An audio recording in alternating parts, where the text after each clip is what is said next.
यही तो बात है कि अनुशासनहीनता बढ़ती जा रही है और कार्रवाई नहीं कर पा रहे हैं। विपक्ष की जिस पार्टी के पास सबसे ज़्यादा विधायक होते हैं वो विपक्ष के नेता के पद के लिए दावा कर सकता है।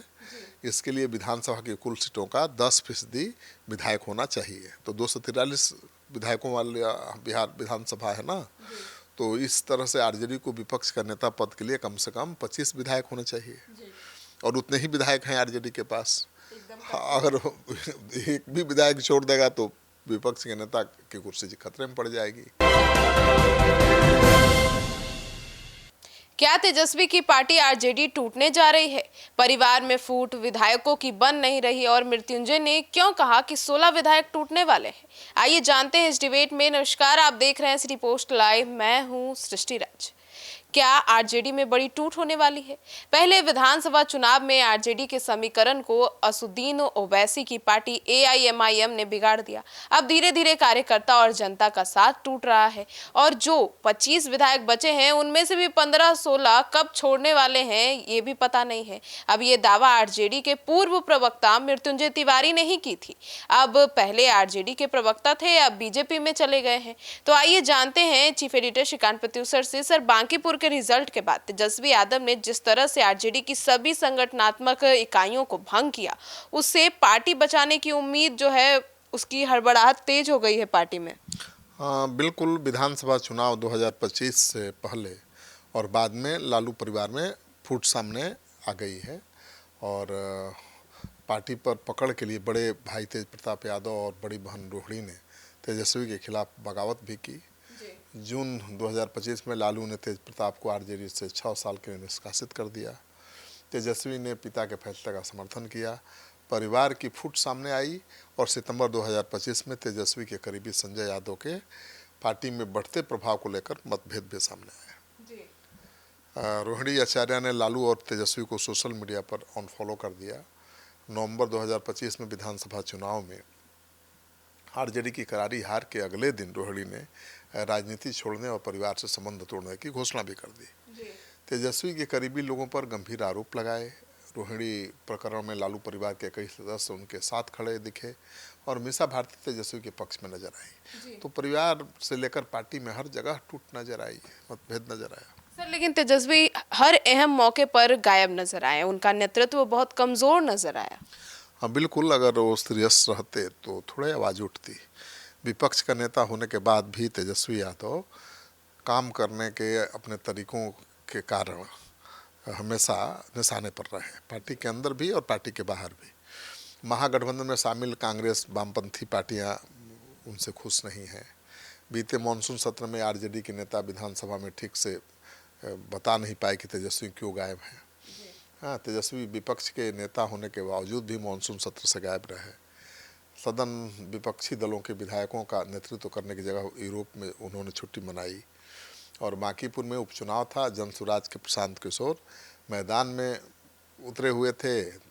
पूरे देश की नज़र थी इस चुनाव पर और तेजस्वी यादव विदेश में यूरोप घूम रहे थे। तेजस्वी ने आरजेडी उम्मीदवार रेखा गुप्ता के लिए आखिरी के 2 दिन केवल प्रचार किया। नतीजा रहा कि आरजेडी का मुस्लिम यादव गठजोड़ टूट गया और आरजेडी 14,000 वोटों पर सिमट गया, जिस आरजेडी को 46,000 से ज़्यादा वोट मिले थे पिछले चुनाव में। तो पूरे बिहार में छात्र आंदोलन जब हुआ, तेजस्वी यादव जमीन पर नहीं दिखाई दिए। भरत तिवारी इनकाउंटर जैसे कई महत्वपूर्ण मामलों में पीड़ित परिवार के पास भी नहीं दिखाई दिए। मंच से, खुले मंच से पूर्व विधानसभा अध्यक्ष और पार्टी के राष्ट्रीय उपाध्यक्ष उदय नारायण चौधरी ने कहा कि एक व्यक्ति लालू प्रसाद से 3 दिन में मिलने में सफल हो गया, लेकिन तेजस्वी से नहीं मिल पाया। तो सोचिए तेजस्वी को लेकर पार्टी में कितना असंतोष है। मतलब तेजस्वी को या तो उनके खास लोगों ने घेर कर रखा है या तो वो खुद जनता से दूर रहना चाहते हैं। हाँ बिल्कुल, तेजस्वी यादव महागठबंधन को संभाल नहीं पा रहे हैं। तेजस्वी यादव के काम करने के तरीके से महागठबंधन की पार्टियों के अंदर काफ़ी नाराजगी भी दिखाई दे रही है। 2025 के विधानसभा चुनाव में महागठबंधन का नेतृत्व तेजस्वी यादव के पास था। वो सीएम पद के उम्मीदवार भी थे। सहयोगी पार्टियों के साथ तालमेल इतना खराब था कि 12 सीटों पर फ्रेंडली फाइट हुई।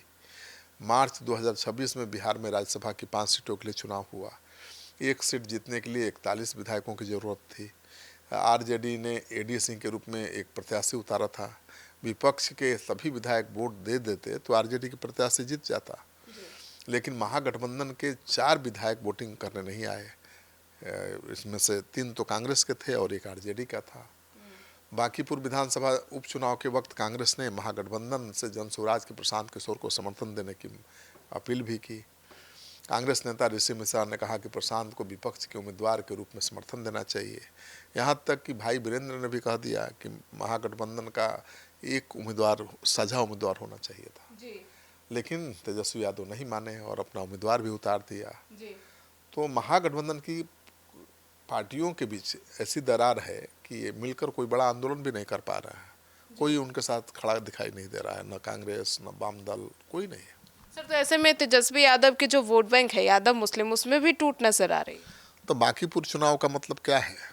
जहाँ 46,000 वोट आया था, जिस सीट से हमेशा आरजेडी दूसरे नंबर पर रही है, वहाँ तीसरे नंबर पर पहुँच गई। जी, जमानत जब्त हो गया। जमानत जब्त हो गई। 14% यादव और 17% मुसलमान आरजेडी की ताकत है भाई। सबसे बड़ी ताकत यही है आरजेडी की। इसे आरजेडी का एम समीकरण कहा जाता है और इसमें अन्य जातियों के वोटों का कुछ हिस्सा मिलने से भी लालू यादव को बिहार की सत्ता मिल जाती थी। लालू प्रसाद जी से यादव और मुस्लिम वोट बैंक की बदौलत सत्ता में रहे और जो विरासत सौंपी है तेजस्वी उसको संभाल नहीं पा रहे हैं। बिहार के करीब 50 सीटों पर मुस्लिम समुदाय की ताकत अधिक है। इन सीटों पर वैसी की पार्टी AIMIM ने तेजस्वी का खेल बिगाड़ दिया है। 2020 और 2025 के चुनाव में MIM ने 5 सीटें जीती। मुसलमान वोट बैंक के मामले में MIM ने साबित किया है कि सीमांचल में अब आरजेडी का वर्चस्व नहीं रहा। बांकीपुर उपचुनाव में साफ दिखा कि अगर आरजेडी की जगह दूसरी पार्टी बीजेपी को टक्कर देने की स्थिति में दिखती है तो मुस्लिम वोटर आरजेडी का साथ छोड़ दे सकते हैं। 2025 के विधानसभा चुनाव के 8 महीने बाद बांकीपुर में उपचुनाव हुआ। आरजेडी के 32,100 वोट घट गए, मतलब 46,000 से पहुंच गए 14,000 पर। तो साफ संकेत है कि यादव और मुसलमानों ने आरजेडी की जगह जनसुराज को वोट दिया। तो एमओआई समीकरण में दरार तो आई है। सर, और लालू प्रसाद यादव की कार्यशैली को भी तेजस्वी नहीं अपना पा रहे हैं। देखिए, लालू यादव के घर का दरवाज़ा समर्थकों और पार्टी कार्यकर्ताओं के लिए हमेशा खुला रहता था। वह दही चूड़ा भोज का आयोजन करते थे, इफ्तार पार्टी देते थे।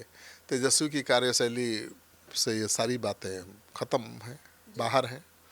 उन्होंने इस साल ऐसे आयोजन नहीं किए, न इफ्तार की पार्टी दी और न ही दही चूड़ा का भोज दिया। तेजस्वी गिनती के नेताओं से घिरे रहते हैं।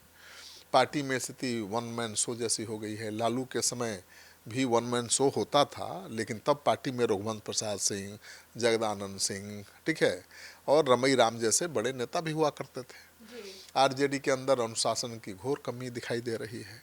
विधायकों की आपस में बन नहीं रही है। पार्टी में अनुशासन को तोड़ने वाले पर कार्रवाई नहीं हो पा रही है। पार्टी ने सारण जिला में एक नेता पर अनुशासन का डंडा चलाया तो रोहिणी आचार्य का गुस्सा फूट पड़ा। भाई मनेर से आरजेडी के विधायक हैं भाई वीरेंद्र और पार्टी प्रवक्ता शक्ति यादव के बीच जुबानी जंग जारी है। हाँ, तो मुझे लगता है कि तेजस्वी यादव के करीबी शक्ति यादव और भाई वीरेंद्र के बीच जो कुछ चल रहा है खुलेआम, वो तो अनुशासनहीनता ही न है। लेकिन तेजस्वी यादव को आखिरकार अपनी पार्टी को बचाने के लिए ही ना सभी कमेटियों को भंग करना पड़ा है। तो पार्टी को भी वो संभाल नहीं पा रहे। सर, और अगर 1-2 विधायक भी टूट गए तो तेजस्वी विपक्ष के नेता नहीं रह पाएंगे। यही तो बात है कि अनुशासनहीनता बढ़ती जा रही है और कार्रवाई नहीं कर पा रहे हैं। विपक्ष की जिस पार्टी के पास सबसे ज़्यादा विधायक होते हैं वो विपक्ष के नेता के पद के लिए दावा कर सकता है।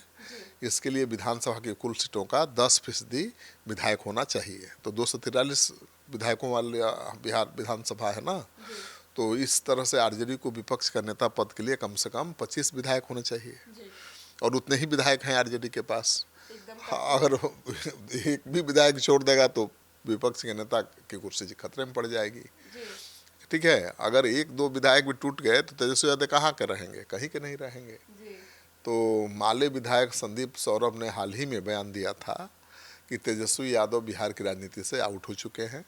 उन्हें सड़कों पर उतरना होगा, खुद को अब बदलना होगा। जब टीएमसी जैसी पार्टी टूट सकती है तो आरजेडी के क्या हाल हो सकता है आप सोच सकते हैं। आरजेडी के पास तो 25 विधायक ही हैं।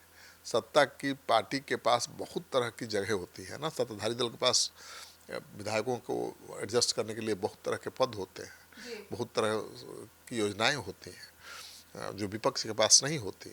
तो जिस दिन आरजेडी को तोड़ना चाहेगा एनडीए तोड़ देगा। तो सुना आपने, तो अब देखना होगा कि तेजस्वी यादव अपनी पार्टी को कैसे बचा पाते हैं। आपकी क्या राय है तेजस्वी यादव को लेकर? अपनी राय जरूर बताइएगा। धन्यवाद।